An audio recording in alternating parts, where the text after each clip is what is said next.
था जब महादेव नर्तक बनकर पहुंचे हिमाचल राज्य के दरबार।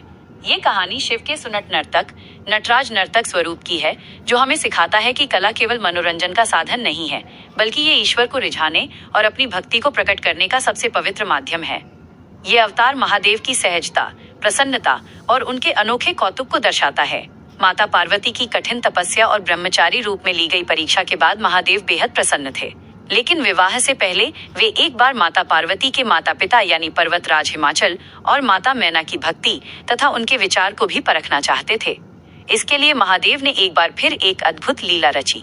उन्होंने एक अत्यंत सुंदर नर्तक, नाचने वाले का रूप धारण किया, जिसे शास्त्रों में सुनट नर्तक कहा गया है।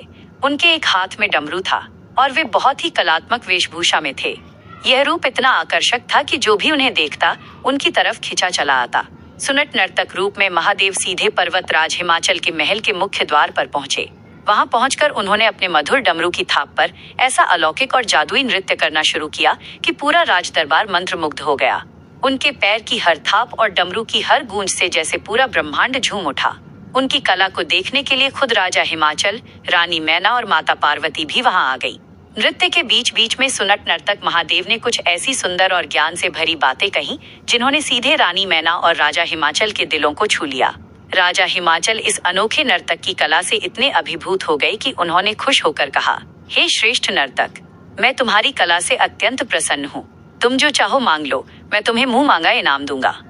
तब सुनट नर्तक महादेव ने मुस्कुराते हुए माता पार्वती की तरफ इशारा किया और कहा, हे राजन, यदि आप मुझे कुछ देना ही चाहते हैं तो भिक्षा स्वरूप अपनी पुत्री पार्वती का हाथ मेरे हाथ में सौंप दीजिए। मुझे धन, दौलत या रत्न नहीं चाहिए। ये सुनते ही राजा हिमाचल और रानी मैना अत्यंत क्रोधित हो गए।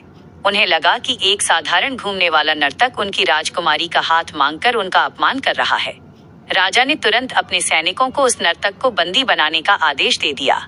लेकिन जैसे ही सैनिक आगे बढ़े, सुनट नर्तक महादेव ने अपनी माया दिखाई और वहां से अंतर्ध्यान गायब होकर साक्षात अपने दिव्य चतुर्भुज रूप में प्रकट हो गए। जब राजा हिमाचल और रानी मैना ने देखा कि जिसे वे साधारण नर्तक समझ रहे थे वे स्वयं ब्रह्मांड के नायक भगवान शिव हैं, तो उनका सारा अहंकार और क्रोध तुरंत दूर हो गया। वे महादेव के चरणों में गिर पड़े और अपनी भूल की क्षमा मांगी।